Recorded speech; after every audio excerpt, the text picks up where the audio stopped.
Welcome back to the Smugsy Show. I'm Smugsy, your host, identifying as the Barstool Cougar. Every Wednesday we meet here to talk about important things and important people. It's an important week for us here on the Smugsy Show. We're on track to surpass 300,000 views. Thank you very much to all the fans. And yours truly, Smugsy Girl, turned 2 this week on October 15th, 2019. In that fateful interview on the Kirk Minihane show, Smugsy was born. The interview is fun. You might want to check it out. I posted it on Twitter. It's the one where I think some people would say I played Kirk like a effing fiddle.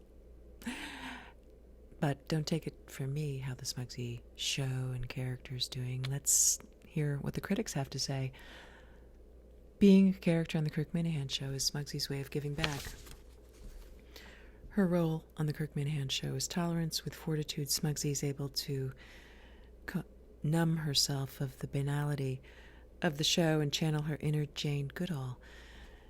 She's learned bro show body language like a champ and how to hear and interpret the longing in Minihane's F-bombs and rants.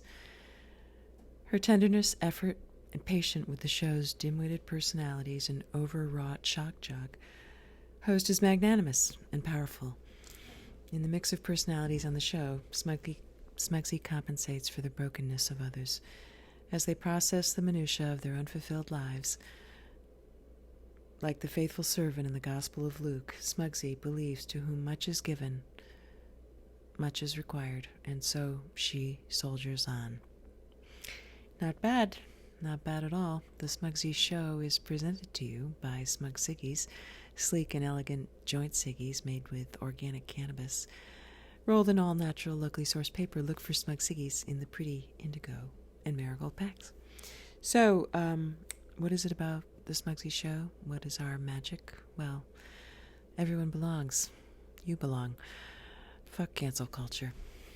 Let's define ourselves. It's been a ride here on the Smugsy Show. Remember, started out as the token intellectual, and now Smugsy identifies as the Barstool Cougar, and people ask me, what's your magic? What's the recipe?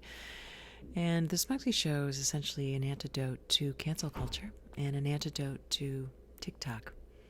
You know, TikTok causing tics in teenage girls. Yeah, it's in the Wall Street Journal today.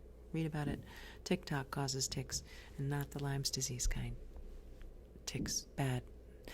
So that's the opposite of what we do here. If anything, you might fall asleep because you're so relaxed.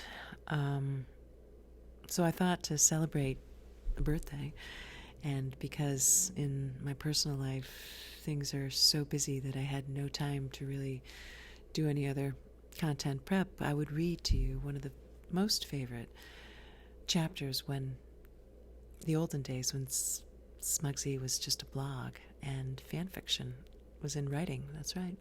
Classic Smugsy. Let's go there. Let's go there together. Remember, let's go back to February 2020 when the Kirk Minihane show went to Miami for the NFL. The end of the end. February 6th, 2020. Turns out it was merchants and parody accounts make strange bedfellows.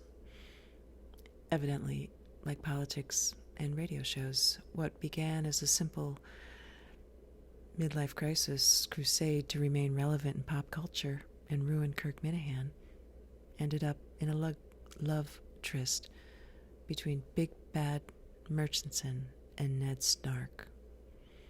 After months of online foreplay, it was an exchange of knowing glances at the prayer vigil that led to a torrid affair, unleashing and awakening a passion that burned them like never before. Beamer is what Ned Snark lovingly nicknamed his pet Murchison. As they dropped acid together and listened to Jerry Garcia and made love after the show, of course. Until Miami, that is, when Blind Mike blindsided Beamer with the video and ruined everything. I saw it with my own bulging eyes, you and Blind Mike in bed together. I can't unsee it, Beamer cried. Ned Snark threw up his hands and smiled at himself in the mirror. Somebody must pay, Beamer resolved. Somebody must die. The videotape of Ned Snark in bed with Blind Mike was a thirst trap of epic proportions, it turns out.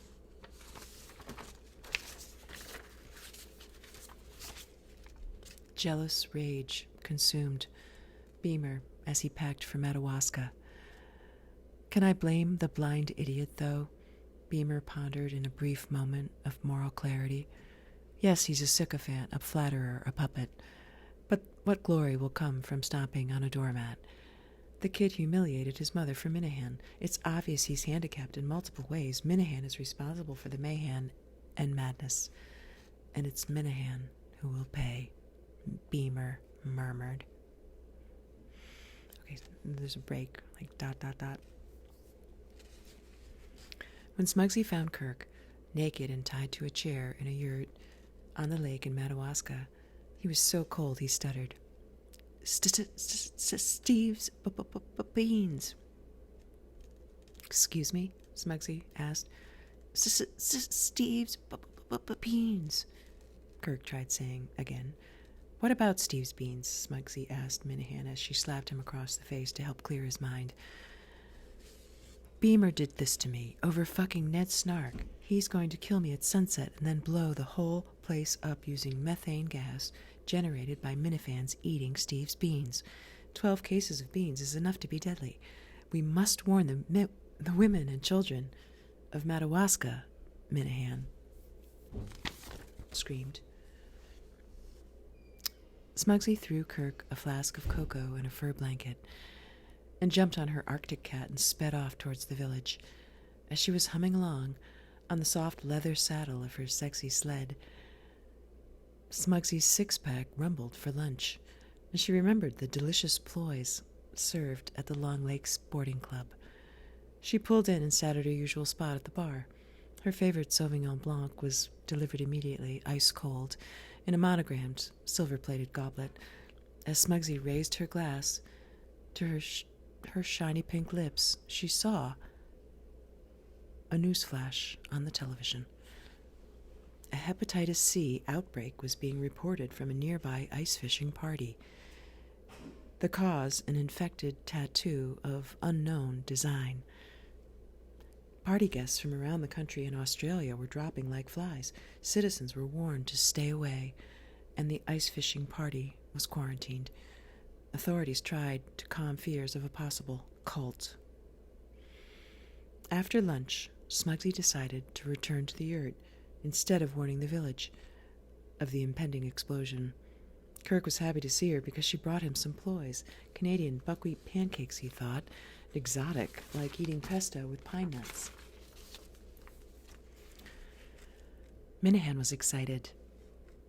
As she fed him the pancakes and wiped warm maple syrup off his face, Smugsy told Minihane about the hepatitis C outbreak at the Minifan ice fishing party. She wondered out loud if maybe he wanted to rethink his strategy, even tied up to a chair naked, or maybe because of it. Minihane was calm and confident in his command. Let them blow, he said without blinking an eye. Smugsy, by the way, had offered to untie Minihane in the yurt and get him some clothes, but he declined. Minihane enjoyed submission for a change, and Smugsy's fur blanket felt nice. So cruel and yet so warm. Smugsy patted Minihane on the head and jumped back on her snowmobile to film the explosion. Minifans perish by their own hot air, she chuckled to herself, thinking that's what she might call the video. Their hunger for content is insatiable, she said to herself as she set up the camera. Just then, there was a coincidence. At the moment the Minifans' fishing camp blew up in a cloud of bean farts, causing the ice on Long Lake to crack around it, a parody account named Blind Hunter was lost and driving around. As he drove by Smugsy in her fur coat on the lake, He took aim at what he thought was a bear as the Minihane camp exploded. Smugsy felt the bullet enter and exit her lean thigh as she plunged into the lake, and the explosion was reverberating quickly across the surface towards the yurt, where Minihane was napping comfortably on beaver pelts she had left for him.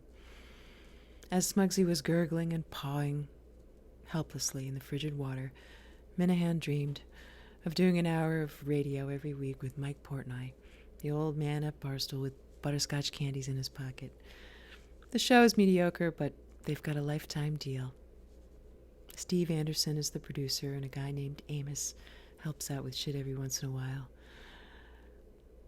Will Minihane and the Minifans miss Smugsy? Not one bit. The end. And that's it for this week's show. I hope you enjoyed it. You can find all your favorite Smugsy content at Syndicate Media. That's syndicate with a C, media.net. And until next time, this is Smugsy Girl signing off. Take care.